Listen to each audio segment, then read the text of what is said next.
اعوذ باللہ من الشیطان الرجیم بسم اللہ الرحمن الرحیم السلام علیکم ورحمۃ اللہ وبرکاتہ۔ سامعین محترم، کیا آپ نے کبھی اس بے بسی کو محسوس کیا ہے جب دنیا کے تمام دروازے بند ہو جائیں، جب ڈاکٹرز کہہ دیں کہ اب کچھ نہیں ہو سکتا، جب عمر کی لکیریں جواب دے جائیں اور جب تنہائی کا خوف انسان کو گھیر لے؟ آج کی یہ طویل داستان ایک ایسے بوڑھے جلیل القدر پیغمبر کی ہے جس نے ناممکن کے لفظ کو کائنات کی لغت سے مٹا دیا۔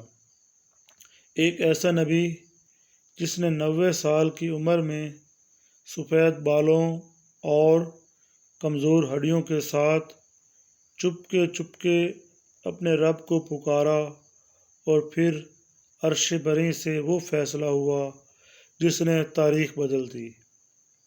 آئیے آج ہم حضرت زکریا علیہ السلام کی زندگی کے ان چھپے ہوئے گوشوں، ان کی محنت، ان کی بے مثال دعا اور ان کی لرزہ خیز شہادت کی مکمل تفصیلات جانتے ہیں۔ یہ صرف ایک کہانی نہیں، یہ ہر نا امید دل کے لیے امید کی ایک مشعل ہے۔ حضرت زکریا علیہ السلام کا ظہور بنی اسرائیل کے اس دور میں ہوا جب وہ سیاسی اور اخلاقی طور پر بکھر چکے تھے۔ آپ کا سلسلہ نسب حضرت سلیمان بن داؤد علیہ السلام سے ملتا ہے۔ آپ کا خاندان آل ہارون کے نام سے جانا جاتا تھا، جو صدیوں سے بیت المقدس کی خدمت اور امامت کا فریضہ سر انجام دے رہا تھا۔ آپ کے والد اور دادا بھی اپنے وقت کے جید عالم اور عابد تھے۔ حضرت زکریا علیہ السلام نے بچپن ہی سے وہ پاکیزہ ماحول پایا جہاں سے صبح و شام تورات کی تلاوت اور اللہ کی تسبیح کی آوازیں گونجتی تھیں۔ آپ کا بچپن عام بچوں کی طرح کھیل کود میں نہیں گزرا۔ مورخین لکھتے ہیں کہ آپ بچپن ہی سے گوشہ نشینی اور غور و فکر کے عادی تھے۔ جب آپ جوان ہوئے تو آپ کی شہرت ایک ایسے دیانتدار اور متقی انسان کے طور پر ہوئی جس کا ہر عمل اللہ کی رضا کے لیے تھا۔ آپ کا طرز زندگی انتہائی سادہ تھا۔ آپ کا مکان بیت المقدس کے قریب ایک چھوٹی سی کٹیا نما جگہ تھی جہاں تعیشات کا نام و نشان نہ تھا۔ آپ پیوند لگے کپڑے پہنتے، لیکن آپ کے چہرے کا جلال ایسا تھا کہ بڑے بڑے سردار آپ کے سامنے نظریں جھکا لیتے۔ اسلامی تاریخ میں حضرت زکریا علیہ السلام کی شخصیت اس لیے بھی ممتاز ہے کہ آپ نے نبوت کے عظیم منصب پر فائز ہونے کے باوجود محنت مزدوری کو اپنا شعار بنایا۔ آپ پیشے کے لحاظ سے نجار یعنی بڑئی کارپینٹر تھے، جسے عرف عام میں درخان کہتے ہیں۔ آپ جنگل سے لکڑیاں لاتے، انہیں تراشتے اور ان سے دروازے، کھڑکیاں اور ضروریات زندگی کی اشیاء بناتے۔ آپ کا یہ عمل رہتی دنیا تک کے انسانوں کے لیے سبق ہے کہ اللہ کا مقرب بندہ بننے کے لیے کسی پر بوجھ بننا ضروری نہیں، بلکہ اپنے ہاتھ کی کمائی میں جو برکت ہے وہ کسی اور چیز میں نہیں۔ آپ کلہاڑی چلاتے تو زبان پر اللہ کا ذکر ہوتا، آرا چلاتے تو دل میں اللہ کی یاد میں محو ہوتا۔ حضرت زکریا علیہ السلام کی زندگی کا ایک اہم موڑ وہ تھا جب آپ ہیکل سلیمانی کے چیف امام مقرر ہوئے۔ اس وقت بنی اسرائیل کے سینکڑوں علماء آپ کے زیر اثر تھے۔ جب حضرت مریم علیہ السلام کی والدہ نے اپنی بیٹی کو اللہ کے لیے وقف کیا تو علماء میں جھگڑا پیدا ہو گیا کہ اس مقدس بچے کی پرورش کون کرے گا۔ ہر کوئی اس برکت کو سمیٹنا چاہتا تھا۔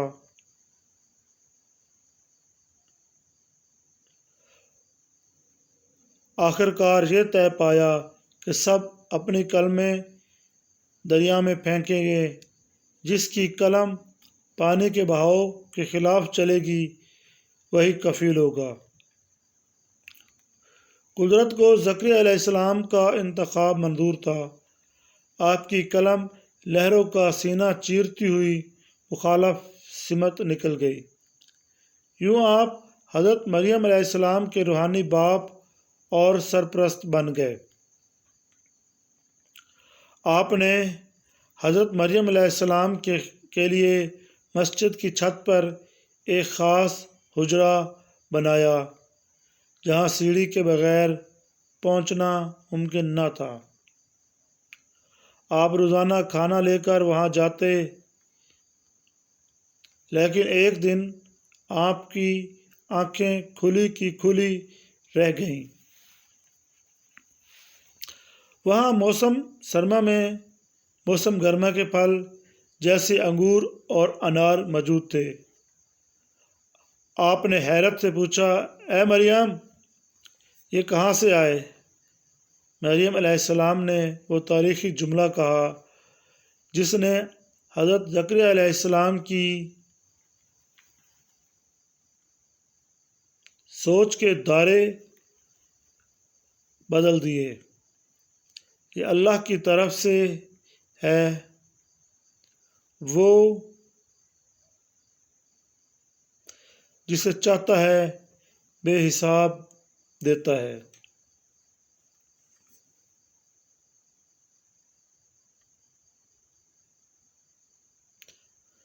ناظرین کرام، حضرت مریم علیہ السلام کے جواب نے حضرت زکریا علیہ السلام کے خشک بستر امید کو ہرا کر دیا۔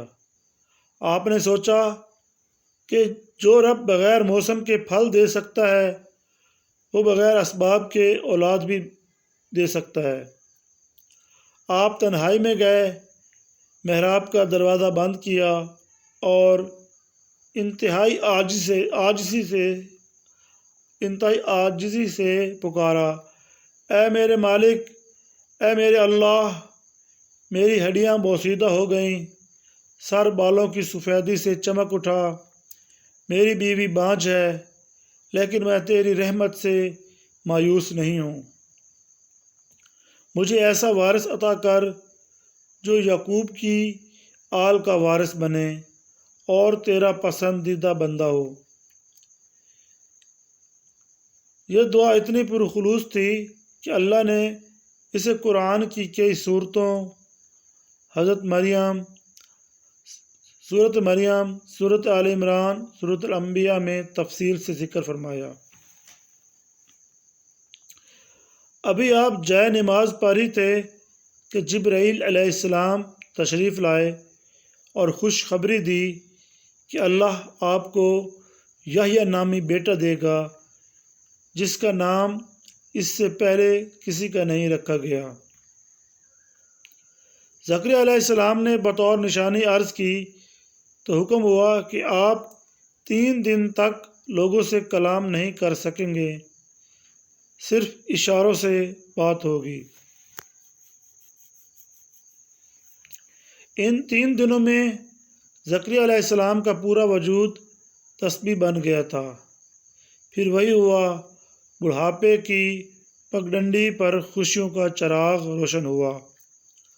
حضرت یحییٰ علیہ السلام پیدا ہوئے، جنہوں نے آگے چل کر حضرت عیسیٰ علیہ السلام کی آمد کی راہ ہموار کی۔ ناظرین کرام، حضرت زکریا علیہ السلام کی زندگی کا سورج خونے منظر کے ساتھ غروب ہوا۔ جب بنی اسرائیل کے ظالم بادشاہ نے حضرت یحییٰ کو شہید کر دیا تو وہ حضرت زکریا علیہ السلام کے بھی پیچھے پڑ گئے۔ آپ بھاگ کر ایک باغ میں پہنچے جہاں ایک درخت اللہ کے حکم سے پھٹ گیا اور آپ اس میں سما گئے۔ شیطان نے آپ کی ردائے مبارک کا تھوڑا سا حصہ باہر چھوڑ دیا۔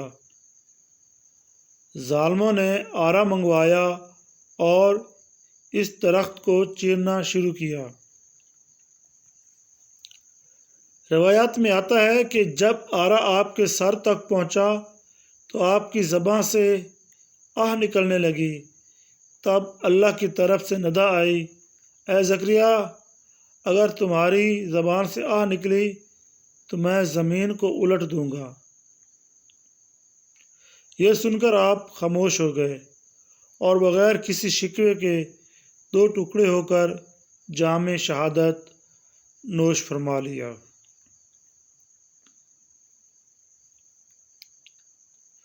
سامعین محترم، حضرت زکریا علیہ السلام کی زندگی ہمیں سکھاتی ہے کہ اللہ کی رحمت اور قدرت پر کبھی نا امید نہ ہوں، چاہے حالات کتنے بھی ناممکن کیوں نہ ہوں۔ دعا خفیہ اور عاجزی سے کی جائے تو اللہ جل شانہ ضرور قبول فرماتا ہے۔ نعمتیں جیسے اولاد، دین کی خدمت کے لیے مانگیں، سادگی، محنت اور تقوی سے زندگی گزارنے والے اللہ کے مقرب بنتے ہیں۔ محترم سامعین کرام، حضرت زکریا علیہ السلام کی 100 سالہ زندگی ہمیں سکھاتی ہے کہ دعا مانگنے میں کبھی شرم نہ کرو، چاہے حالات کتنے ہی ناممکن ہوں۔ آپ کی زندگی محنت کی عظمت، توکل کی انتہا اور شہادت کے بلند ترین مقام کی داستان ہے۔ اگر ہم آج بھی حضرت زکریا علیہ السلام جیسا یقین پیدا کر لیں تو اللہ آج بھی مردہ امیدوں کو زندگی بخش سکتا ہے۔ ناظرین محترم، اگر یہ ویڈیو آپ کے دل کو چھو گئی تو ابھی لائک کا بٹن دبائیں، اپنے دوستوں اور فیملی کے ساتھ شیئر کریں تاکہ انہیں بھی یہ سبق مل سکے۔ کمنٹس میں ضرور بتائیں کہ آپ کو سب سے زیادہ کون سا سبق پسند آیا، اور اگر آپ چاہتے ہیں کہ ہم حضرت یحییٰ علیہ السلام کی مکمل کہانی بھی بنائیں تو یحییٰ لکھ کر کمنٹ کریں۔ چینل کو سبسکرائب کر لیں اور بیل آئیکن آن کر دیں تاکہ اگلی ویڈیو کی نوٹیفیکیشن آپ کو ملتی رہے۔ اللہ تعالی ہمیں سب کو ان انبیاء کرام کے نقش قدم پر چلنے کی توفیق دے، آمین۔ اللہ تعالیٰ آپ سب کا حامی اور ناصر ہو۔ جزاک اللہ خیرا۔ اللہ حافظ۔